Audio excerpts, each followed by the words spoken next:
On this episode of Inside Boxing Live, Jake Donovan is here with us. We had 3 major fights this weekend, 3 different divisions, all with Canelo Alvarez looming over him. David Benavidez got the win. Janobek got the win. Joshua Bawazi got the win. We're going to talk Fight of the Year discussion and a mailbag segment. Let's get into it. Let's talk boxing.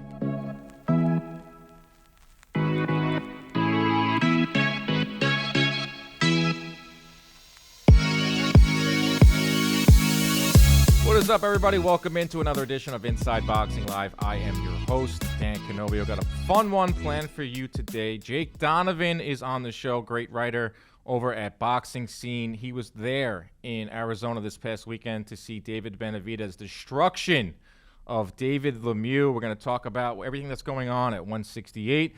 As we record this, it looks like Canelo Alvarez has let the public know what his next plan is, and that's fighting Gennady Golovkin for a third time at 168 for all the belts. I actually like this fight a lot.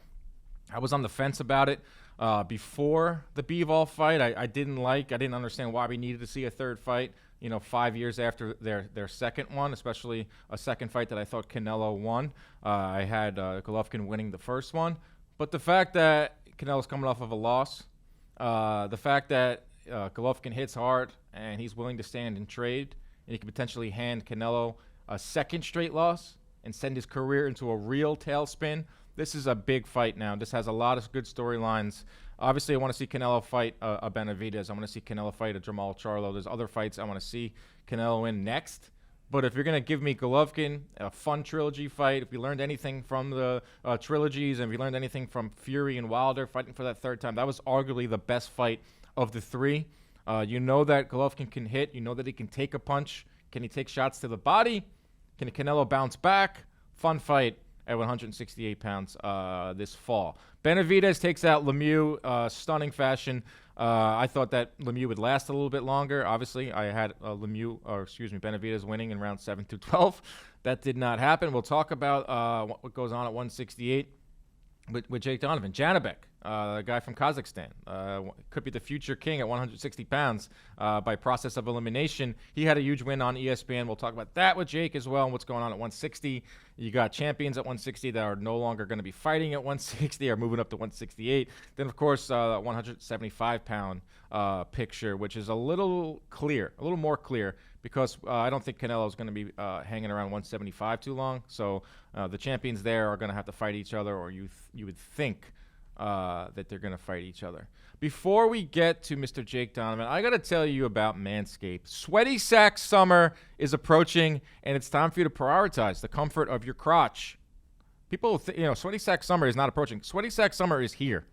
This past weekend in New York City, it was very hot. I was at the Yankee game, sweating everywhere besides my crotch. You know why?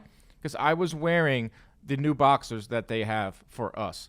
So breathable, it's like gills for your groin. They've even trademarked the jewel pouch, so you know it's serious. I think it's time you invest in your family jewels. I think it's time, and it's time to do it now. So let your bulge breathe. Get 20% off and free shipping using code BOXING at manscape.com. That's code BOXING. Now, I also have right here the ball deodorant that Manscaped sent me. It is a great, great product. This past Saturday, I was at the Yankee game, sweating profusively, but had the boxers on. The Manscaped boxers felt phenomenal, felt cool down there. Also, after the game, I had to go to my the rest of the night, so I didn't have time to shower. So I threw on some of this Manscaped Crop Preserver ball deodorant, and I went on about my night, and I felt good. I felt great. Let's just say you're on a date with your partner and catch that Manscaped on the wristband of your underwear. It's almost guaranteed to raise some eyebrows and act like a billboard on the highway to Pleasure Town. They also have the Lawnmower 4.0. It's the best electric trimmer for below-the-waist grooming. Please, guys, stop. Do not use the trimmer that you trim your beard with down there. That's just wrong. Come on, we're adults. Get the Lawnmower 4.0. The underwear is great. It's just a fantastic company and a fantastic product. Manscaped. Use code BOXING and you get 20% off free shipping. That's manscaped.com, code BOXING. With that, let's get to Jake Donovan. All right, let's bring in our guest this week, Jake Donovan, BoxingScene.com, one of the best guys covering the sport right now. And the reason I love Jake so much, besides his great reporting, is that despite being out of New York for close to 20 years, still maintains the New York accent, stays true to his roots. That's right. Love that. What's going on, Jake? Not much, Dan. Still got my New York area code as well, so kept the 631. Yep. And that's true because when we saw each other a few weeks ago for Taylor Serrano, you showed up on day one decked out in New York Knicks gear. I sure did, yeah.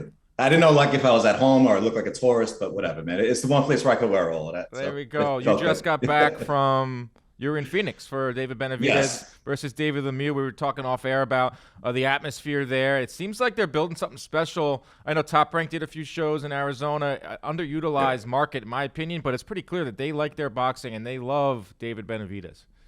Yeah, well, it was a pleasant surprise about that. There was a little bit of a risk because, ticket sales were a little bit slow going into fight week, but, the promoters had to be reminded that Glendale, apparently, which is right outside of Phoenix, is a very big walk-up town. So they said, even if it's like 3,000, 4,000, don't worry, the fans will turn up. And sure enough, they turned up. They had the upper deck, sectioned off, but the lower bowl was completely full. And even like the early guys, the guys from Mesa and, the surrounding parts of Phoenix, they brought their fans. And it was rabid all night, whether there was 100 people in there or I think it was close to 6,000. By the time the main event rolled up. So it was a really good atmosphere. Fight week was terrific. Every event was well attended. So yeah, they're doing a really, really good job. Yeah, Benavidez walkout, which probably lasted longer than the fight, but it was something special. I mean, you felt something different in the air, and that was really nice to see. But we're going to talk about the three main events this weekend. The three main events also took place in three different weight classes, Jake, but they all had ties to Canelo Alvarez, of course. Yeah, crazy. 160, 168, 175. It looks like Canelo has tipped his hand a little bit as we record this. It looks like he says he will be fighting Gennady Golovkin sometime in the fall. But let's start with where you were this weekend with David Benavidez' destruction of Lemieux. Now, I thought that Benavidez was going to win this fight big. Did not think it was going to come that fast. Benavidez told me last week, and I'm sure he's told this to you as well, and boxing fans have seen this if they've been watching Benavidez fight. It's that he's not a one-punch knockout guy. He's an accumulator. He's a guy that will break you down. But he landed that quick left hook that staggered Lemieux in the first round and got him out of there. But I said this, once Benavidez gets going and once he lets those hands go, he is a great combination puncher. A great performance for Benavidez. Yeah, I guess it depends on your viewpoint. I mean, for what Benavidez wanted to accomplish, this was a fantastic styles matchup. In terms of being competitive, it was miserable. I mean, it was just a volume puncher versus a guy with wide open defense. I'm with you. I knew it was going to be a brutal knockout. I thought it was my pick was 6 rounds or less, maybe 5 rounds or less. When I saw, David Lemieux showed up with, the dad bod at Friday's weigh-in, I was like, all right, maybe this one won't be competitive at all. But yeah, he found that opening early. I think he even surprised himself. Once he found that opening, it was just like uppercut city. I mean, he had to, you're the punch that guy, but I don't know how many uppercuts he threw in those, less than 3 rounds, but that had to have been his dominant punch for the fight. So, David Lemieux, he said he was going to do everything he could do to, he wasn't going to win, but he did as much as he could to win. So, I guess somewhat credit to him for lasting as long as he did. His skin didn't completely fall apart, but it was, but David, I like what David Benavidez did. He was there to give his fans a show. He said he wanted everyone to leave entertained. That was his mission. And it was mission accomplished in a very big way. And the thing I appreciate even before that is that the way he handled fight week. He was very responsible with his time, appreciated his fans, engaging with the media. He handled it like a rising star, which is what PBC is grooming him to be. He said he wants to become the face of boxing in Arizona. That, really like 2 hours away is, Oscar Valdez has Tucson, but that's really about it in the Phoenix area. So he has a very big opportunity, especially with the real estate that PBC owns at 168. Yeah. He has a huge opportunity to become a star, and especially in his childhood hometown. It's a few things from your response there. It's like he is one of the top guys that PBC has to build around. Yeah, it's pretty clear. It's also fans. I don't know if you take a look around, like he's only 25 years old. Yes. Benavidez has been around for a long time. He said he went pro in 2013 when he was like 15 or 16 years old. So, a young guy, and you're right with him in terms of being media friendly. I said this to him last week when I had him. I was like, Ben, you do a lot of interviews, and you don't just give, BS answers. You're very respectful. And that's going to go a long way, too, because, you want to get your story out there. So I thought it was a great performance. Sometimes it's about how you win, when it's a mismatch like that. We don't want to see we've seen guys go in there and play with their food, get a decision win. That's not enough. Sometimes you got to go in there and get your guy out of there spectacular fashion so you can start banging the drum for some of these fights that we want to see David Benavidez in. We're going to talk about that next, too. 168 pounds is loaded. But before we get to the picture at 168, afterwards, Samson Lukowicz had some things to say. Obviously, everyone wants to see Benavidez fight Canelo. He says that's not realistic. He said just stop. Right. Whether that was just a way to get headlines, whether that was a way to entice Canelo, get under his skin. He says that Benavidez will be back in November against either Plant, Jermall Charlo, or David Morrell. What did you make of those comments from Samson Lukowicz saying that Canelo is not going to be anytime in the future? So in a sense, they're really on board with that because I had a very good conversation with Benavidez, before the fight, after the fight. And he said the same thing. Like, he's going to answer the questions about Canelo. He was the number one contender. So he felt he should have got the title shot based on that. He won the interim title. So he said, I got the receipt. I'm next in line for him.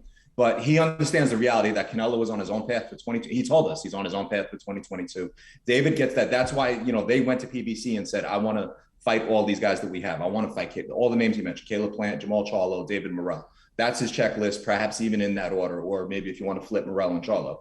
But so that's what Samson is getting at. He's like, you keep asking us questions about Canelo. David's gracious enough to answer. Samson's not going to answer those anymore. It's like, look, Canelo's not going to fight us. These are the fights that are going to happen. So let's get excited about. And all three of them are damn good fights, because if you think about it, if Caleb Plant doesn't fight Benavidez after he beats Anthony Durrell, who is he going to fight? Mm-hmm. All these guys, it's like, who is their next option? Like, if they don't fight David, or if they don't, like, are we excited about Caleb Plant and David Morrell? It's probably a good fight, but it like David Benavidez has become like the driving force. Jermall Charlo as well. I think once he moves up, he can be the A side of a big fight, even if he doesn't fight Benavidez next. But these are the fights that we should be asking about, not just everyone standing in line waiting for a Canelo shot. Right. And even if all the sanctioning bodies did their job and properly enforced their mandatories and had good mandatories like David Benavidez, he would still be last in line because the last mandatory that Canelo actually made was against Adney Yildirim, which right. Yeah, let's not even go there. But before that, Caleb made his IBF mandatory against Caleb Truax. So Zach Parker is actually next in line if Canelo had to make a mandatory. So Benavidez would still be waiting out that title shot. So I like his attitude that he's not going to sit around. He's not going to take more fights like what he's had, that he wants to fight the big guns at 168. PBC has these guys. They need to, really, drive the audience. He's willing to do it. As you said, for as long as he's been around. He's 25 now. He's in his prime. And he's hitting his marketing prime, too. That's the big thing. Yeah, he's got a great smile. He gives great quotes. The Mexican Monster, Mike Tyson gives him a nickname. That's another thing you can build upon. But it's not the worst thing to be asked about Canelo everywhere you go. I think a lot of fighters would love that. But, yeah, you're right. Let's look at it realistically. Samson Lukowicz can see, the tea leaves that you just pointed out is like, okay, so it's just not going to happen. Even if Benavidez plays the mandatory game, and even if he is the interim champion right now at 168, I mean, he's in a great position, with some of these names. But when you look at 168 now, do you think it could mimic what we have seen over the last 5 years at 154? With 154 being all under the same umbrella. The top guys at 168 are all with Showtime and PBC. It's Benavidez, Plant, Charlo, Morrell. Someone, like the domino has to fall first. And it's either going to be Benavidez versus Charlo. But if you take a look at it, with Charlo, I think he's going to wait this out a little bit because if Canelo goes down to 168, I can see Charlo-Canelo as a safe landing spot. But my question for you is, do you think we can see what we saw at 154 within the PBC Showtime umbrella play out at 168? I definitely do. I think it'll actually generate more attention, believe it or not. Because like I said, I believe Benavidez is a rising star. The thing I like too, like let's say hypothetically he fights David Morrell next and he beats David Morrell. That would still be David Morrell's fighting on June 4th. That'll be his 7th pro fight. So if he wins that, he fights Benavidez and he loses. Risky fight, no? Right, but he still only has 8 fights into his pro career. Now, granted, he had the amateur career to where, it justifies him taking these big leaps, but he still has time to reset in 2023. But even if David Benavidez loses, he still has time to reset in 2023. I know he's on like his 3rd chance now with, having failed a drug test and come in overweight. But, again, these guys are young enough to where they're still going to be major players. Like, I mean, Jermall Charlo overcame a disputed loss to become undisputed champion was 3 fights later. So, these guys, it's like a loss isn't going to ruin them. A draw isn't going to ruin these guys. So I could definitely see 168, especially with PBC mixing and matching the right way. yes, from the rest of the year, 2023, maybe even to 2024, a lot of good fights on the horizon. Yeah, I said 154 is like could be with boxing, like could be. Like it could be everything that's right with the sport. Absolutely. Top guys facing top guys. If someone loses, whatever, next guy up next, and just keep playing it all out. And it's still playing on right now. It's been going on for like 5 years now. Next guys step up, whether it's Fundora, whether it's Tim Tszyu. Brian Castano pretty much came and burst onto the scene. We got one guy in Jermall Charlo that can play out at 168. What do you think is next for all these guys? If you could play matchmaker, if you could, look into your crystal ball, what would you say is next for Benavidez? Like, what are the next 2 or 3 fights for all these guys? So before, it was weird. I did an interview with him before the Errol Spence Dennis Ugas fight, and his sense was that if they get Caleb and Darrell in the ring quick enough, and Caleb Plant wins, that would be his next fight. Then the whole thing happened with him and Charlo. They went after each other, at ringside for the Spence Ugas fight. So after that, he kind of got the sense, maybe this Charlo fight does have some traction to it. They're making a very strong push for David Morrell, believe it or not. So I find that David hard Morrell, to believe. I it think is. It's crazy. Riskiest of all of them, right? It's like, what do you gain? Right. Yeah, exactly. So I guess for them, had Benavidez, he did win, had Zach Parker and Demetrius Andrade fought. That was supposed to be for the WBO interim title. Mm-hmm. Whoever won that, WBC and WBO already agreed to have them fight. They're calling it a unified mandatory challenger. As ridiculous as it sounds, at least it's one less guy standing in line, waiting for a Canelo fight. Yeah. So that same theory would be applied if David Benavidez fought David Morrell. You have the secondary WBA title holder, the secondary WBC title holder. Again, one less guy standing around waiting for the winner of Canelo and Triple G3, which, as we're speculating will be the fight. So I can see that strong push for that. Now, especially, we don't have a date yet for Plant and Darrell. I think it should be announced soon, but if that fight takes place any later than July, that's not a realistic option for November. Yeah. It should be. I mean, guys should be able to fight 2 or 3 times a year, but they're not. So understanding the schedule, you can't expect them to turn around that quickly. Right. So Lukowitz, kind of tipped his hand. It's either going to be Plant, it's either going to be Charlo, it's either going to be Morrell. Kind of painted himself into a corner. You just said, Plant may not be ready in time. Charlo, if he's smart, he's getting closer and closer to a Canelo fight. If Canelo fights at 168 and wins, I know he's talking about B-Vol, but yeah, it's just it's a twisted up situation, and what could happen, Jake? Sure. Gennady Golovkin can somehow beat Canelo, and then he's the guy at 168, and then we could see this all over again. That guys that were at 160 circling Golovkin could be happening at 168. Let's go to 160 crazy. Now. We saw a fight this weekend. Janobek Alimahan Houli. I just destroyed his name. I'm just going to go with – how about let's just for this – We're going to go with Janobek. We're just going to go with Janobek. The guy's a beast. We knew that. He's improving every time he steps in the ring. Danny Dignum, this was not a good matchup here. He was out of there he goes knocked down the first round, falling down on feints, gets brutalized with a nasty, nasty knockout. But Janobek has shown that he is now a player at 160, a division where 3 of the champions, Jake, are flirting with 168 in Canelo, a wide-open division. The once what was the glamour division of boxing is a barren wasteland. It is a division that is now just waiting for Canelo, but we have a new player, and he goes by the name of Janobek. Fantastic performance. Again, he was the one who chased, for all the guys who don't want to fight Demetrius Andrade, he was the one who chased after that fight. And in a sense, he kind of chased Andrade into looking at 168 just because he didn't want to take another fight that didn't have a lot of profile on it. So Janobek, again, just what David Benavidez did in Glendale, Janobek did that in Las Vegas against an overmatched opponent. He didn't, like you said, he didn't play with his food. He went in there and he just absolutely annihilated this guy. Dignum's style, I thought that Janobek, he's another one. He's an accumulation puncher. I thought he was just going to brutalize him for maybe 5 or 6 rounds, kind of similar to what he did to Rob Grant and to Hassan and but.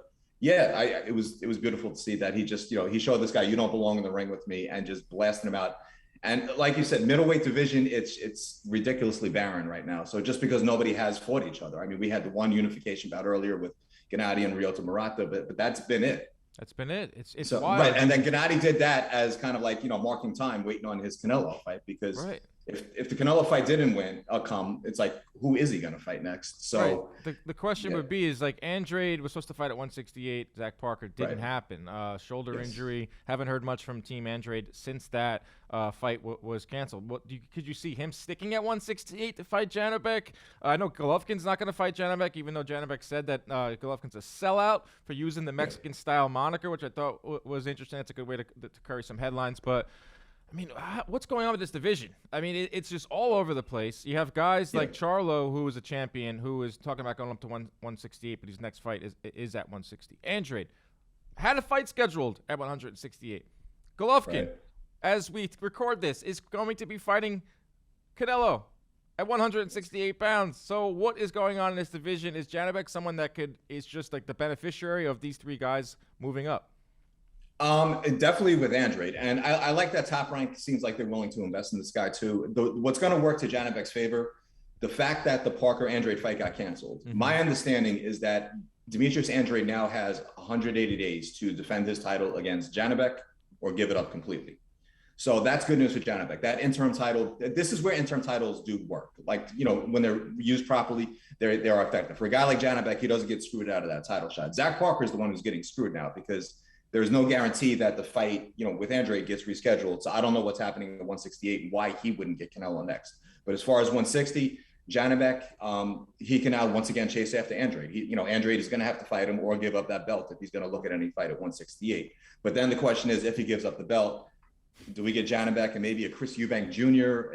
I don't know who the hell he's going to fight because once you get past that championship level, the contender level is just miserable. There's just no one. The other guys. I have the other guys penciled here. It's Jaime Mungia, who should not be listed as an other guy because he's so talented. But we can do a whole podcast on that guy's career and the arc that it's taken and what's going on with Jaime Mungia. Chris Eubank is one of the other guys. Carlos Adames is one of the other guys. These aren't good. These are good fighters, but this is how steep it falls off.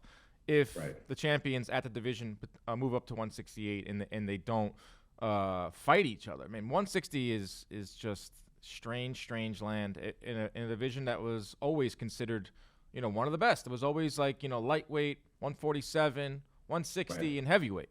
So it's interesting. So maybe Janobek can emerge. I think you're right. Top Rank is going to hype this guy up almost ad nauseum.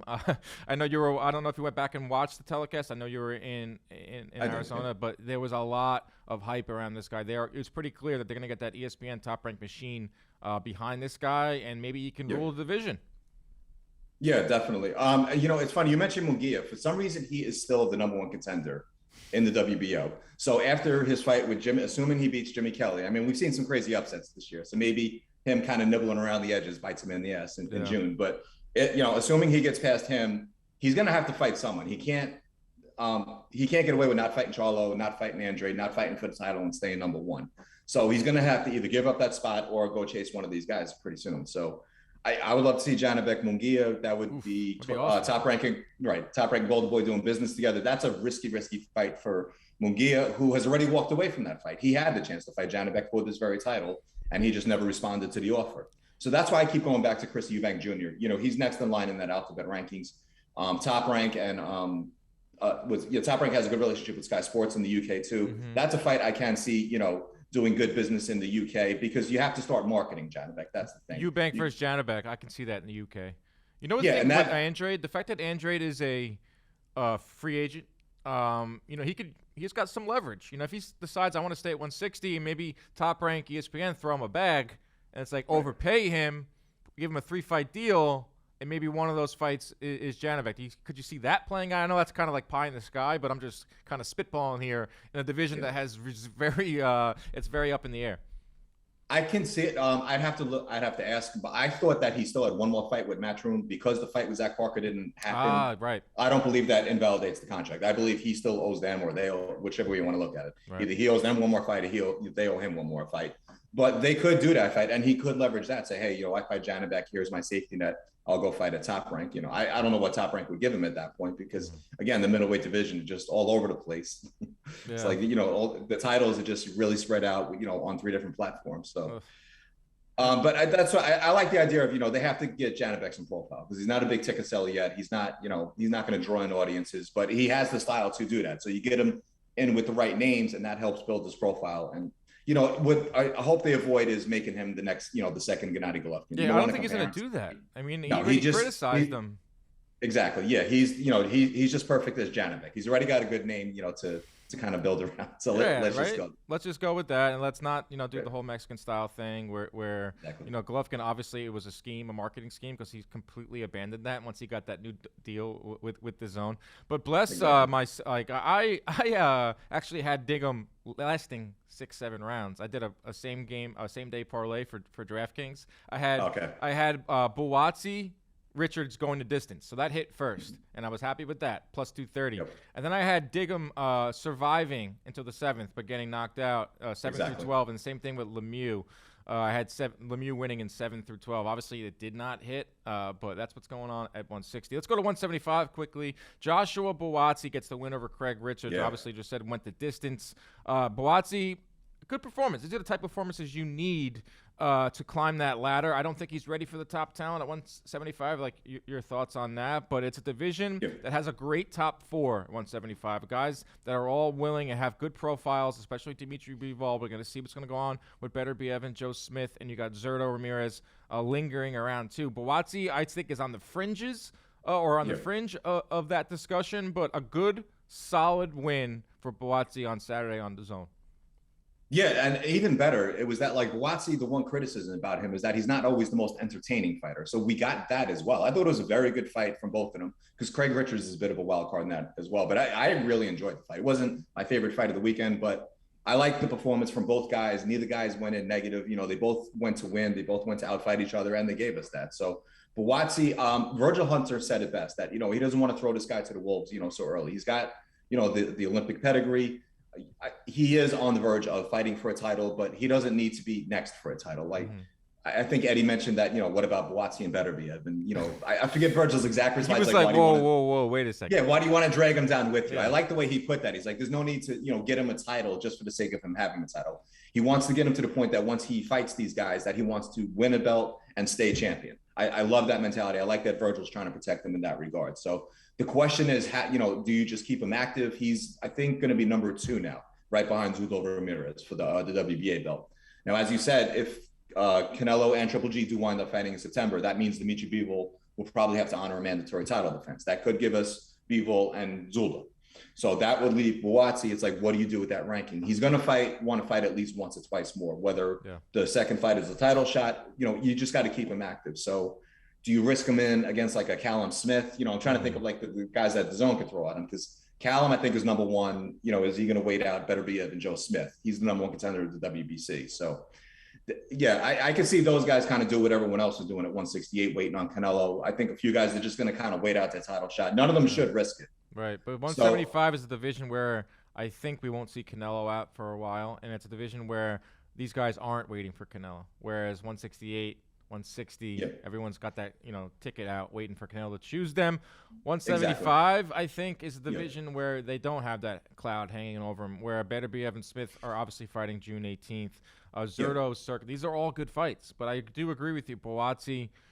You don't have to throw him in there with some of these big guys yet. He's a guy that can sell tickets over in the UK. He had a great crowd there, a spirited fight, back and forth. Bawazi was in control for the majority of the fight, but another name that we can add to this really fun 175-pound picture, and hopefully, they all start to fight each other. I think they want to, too. That's the thing. It's like a lot of these guys are on the north side of 30.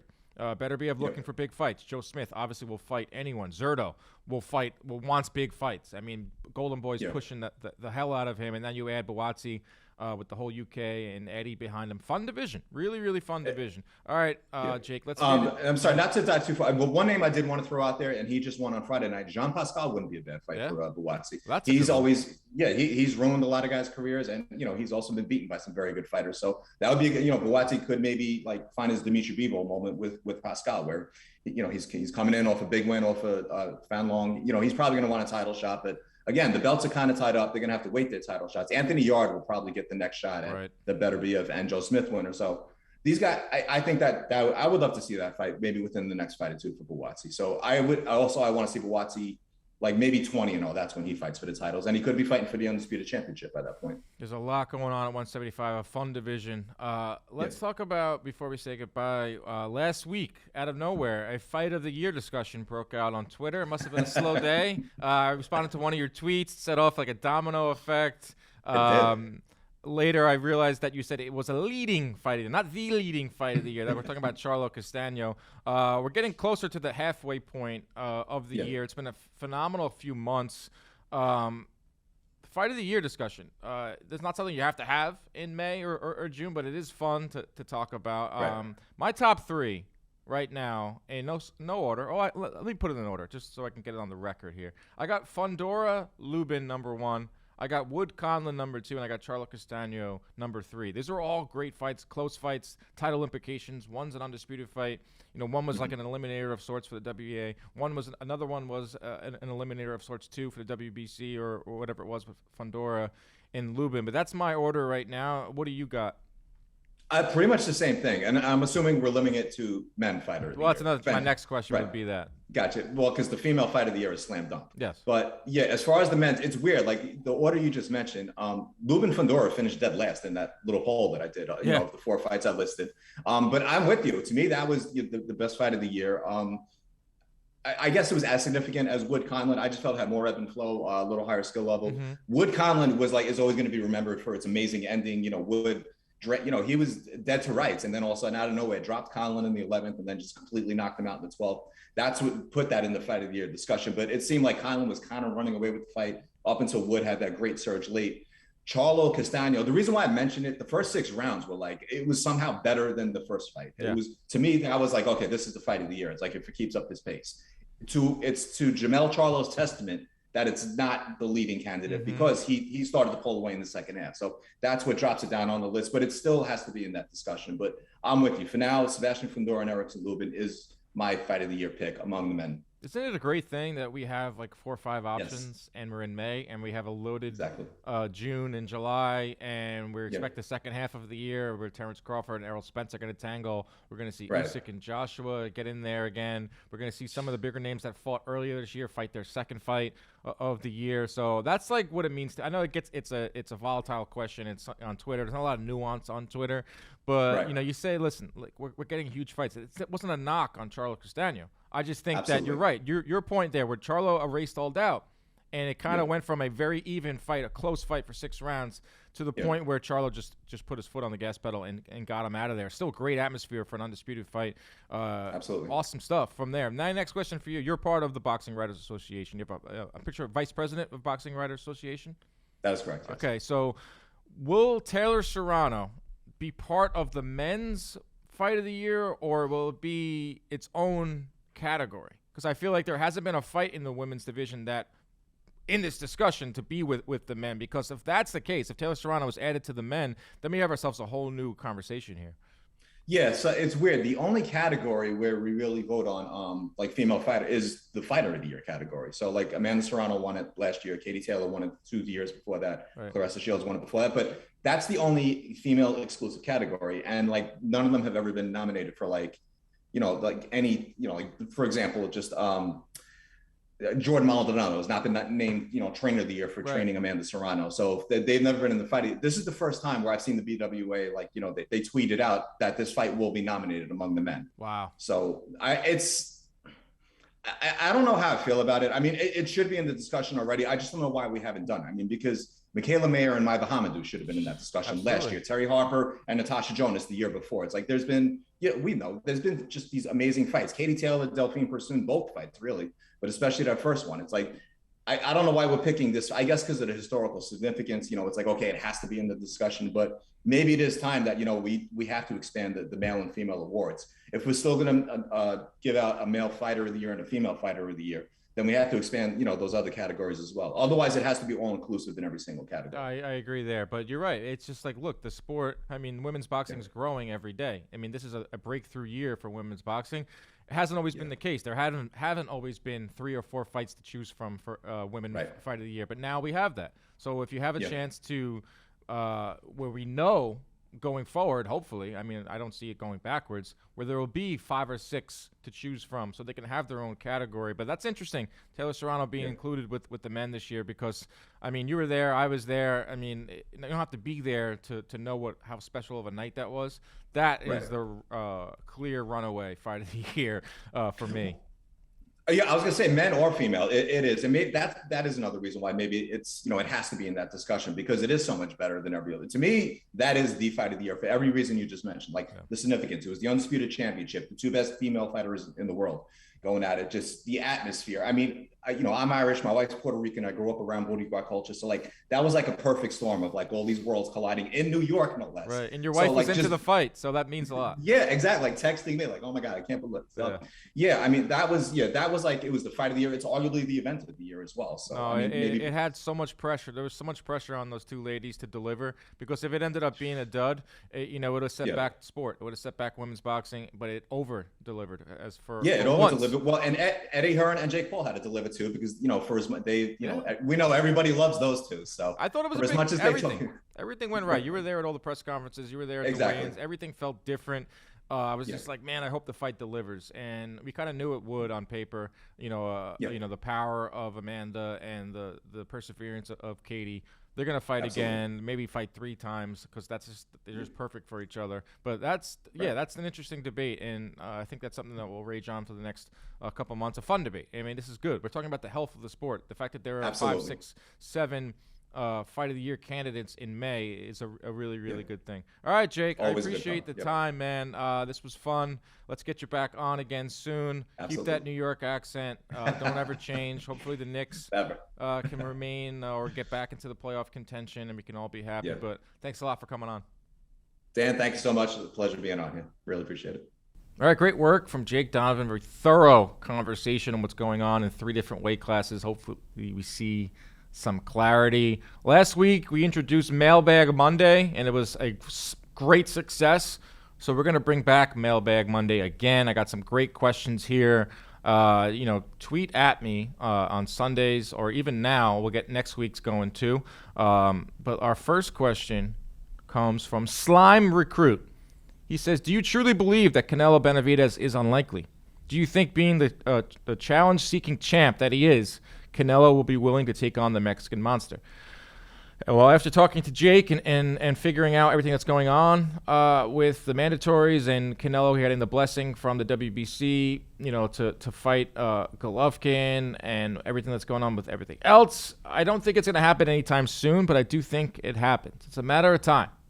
It's just a matter of when. Benavidez playing his cards perfectly, becoming the interim champion with the WBC at 168. So by rule, Canelo's will have to see him soon if he wants to keep all his straps at 168.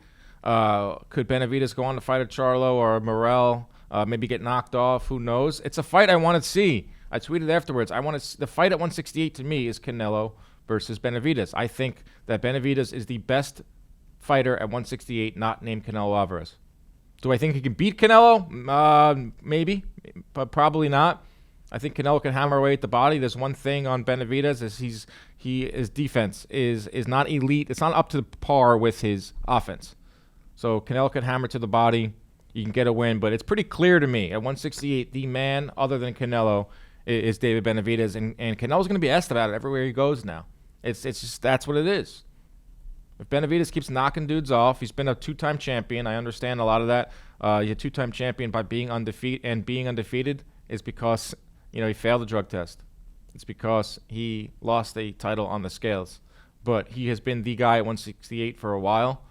That is Benavidez, and he could do a lot of things in there that can give Canelo issues. Throw close to 60, 70 punches around. Good power, good jab, active. Those are things that give Canelo fits. I do think it happens. It's just a matter of when does it happen. Luis Ceja, could Benavidez end up with a Zerto-type career where he doesn't get the big fights as one of the physically biggest of the division? I don't think so. I think Benavidez will get these top fights. He has a better promoter. He's got the PBC behind him. He's got a whole network behind him. I don't think he'll make the same mistakes that Zerto did. I don't think he'll make the same mistakes of sitting out for, I hope he doesn't, sitting out for 2-3 years or however long Zerto sat out in a contract dispute. I think he'll learn from that. I think Benavidez and PBC. I think the PBC has too much invested in Benavidez. Look at that crowd. That's a whole market that they can just keep tapping into. Only 25 years old. As for being the physically biggest of the division, he's been that for a while now. They could call him a weight bully, Benavidez, but he's starting to make that weight a lot better. He's going to be physically bigger than Caleb Plant. He's going to be physically bigger than Jermall Charlo, but still going to weigh the same. That's why they have weight classes. So I don't think he'll make the same mistakes as Zurdo. I think Benavidez has got a little bit of a better promoter and a better team with him. Joshua Miller asks, do you think Josh Taylor will give Jack Catterall a rematch in his next fight? And if that rematch does happen, how do you see it going? Well, according to Ben Davison, trainer of Josh Taylor, a rematch with Jack Catterall is the fight that he wants. There's also Top Rank News last week. They're pushing for a Josh Taylor, Jose Zepeda fight. I think that Catterall fight has to happen next for Josh Taylor. It's going to follow him for the rest of his career if he doesn't try to rectify that win, as funny as that sounds, because I had Catterall winning that first fight. So it's going to have to happen soon, too, because I think that Taylor wants to fight in July or August. So it's either going to be a Catterall rematch, which I think is probably easy to make, could end up on ESPN 2, or it could be just an in-house top-rank fight between Taylor and Zepeda. I hope it's Catterall. I hope that's the fight next. I think Josh Taylor can win the rematch if he does the right thing, hire a strength and conditioning coach, a nutritionist, make that weight better. Because I do think Josh Taylor is the more talented fighter, has more raw skills. I just think he was, looking at had one foot out the door, going to 147. Obviously, he's not doing that. And Catterall had a good game plan. But if I think they fought 10 times, Josh Taylor would win the majority of those fights. Donovan Cass, my guy. In a sport that usually doesn't have the most pleasant endings to one's career, who do you think bowed out most gracefully? Lennox Lewis comes to mind first. The fact that he retired as the heavyweight king of boxing, didn't have any comebacks, just went out on top, and has that distinguished vibe to him. A guy that didn't stick around too long, went out as the heavyweight champion. That holds a lot of water for me. Obviously, there's Andre Ward, who also went out on top as unified champ.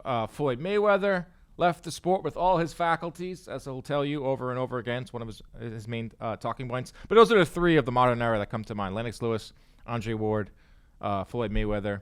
I hope this list continues to grow. That's the worst thing in the sport, is seeing guys stick around too long. Legends stick around too long. Like, Sugar Ray Leonard sticking around too long. Manny Pacquiao. I mean, you can go on and on.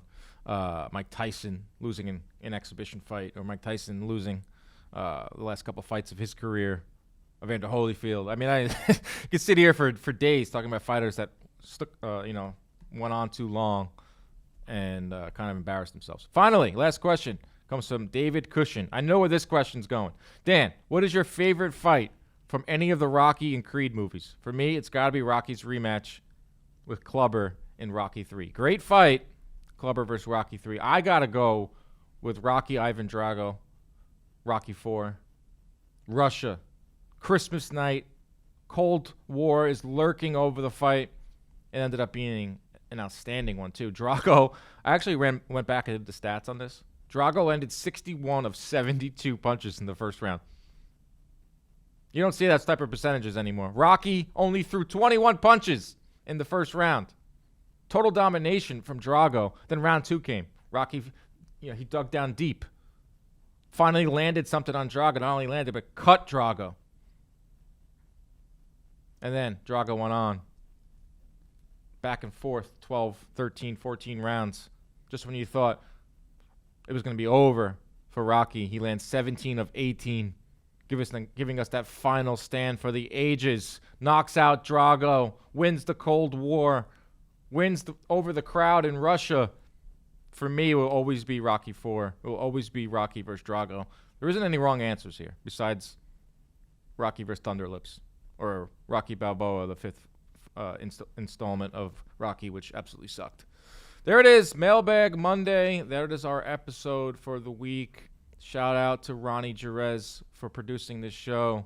He graduates from Seton Hall this week.